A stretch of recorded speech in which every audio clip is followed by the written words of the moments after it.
আজকে নতুন একটি বিষয় নিয়ে আসলাম। আমরা অনেক সময় তুলনা করে বলি আমি তার থেকে ভালো বা সে আমার থেকে ভালো। এই তুলনাটা আমরা ইংরেজিতে কিভাবে করব? যদি বলি আমি তোমার থেকে ভালো, I am better than you.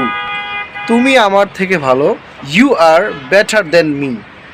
সে আমার থেকে ভালো, he is better than me. Rahim Karim থেকে ভালো, রহিম ইজ বেটার দেন করিম। এই তুলনাটা যদি একটু অন্যভাবে হয়, যেমন চা থেকে ভাত ভালো, এটা কিভাবে বলবেন?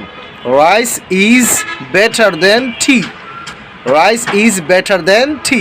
বসা থেকে দাঁড়ানো ভালো, বসা থেকে দাঁড়িয়ে থাকা ভালো। Standing is better than sitting. Standing is better than sitting. আমরা কারোর সাথে কারোর তুলনা করতে গেলে বা এক বস্তুর সাথে আরেকটা বস্তুর তুলনা করতে গেলে আমরা এভাবেই করতে পারি।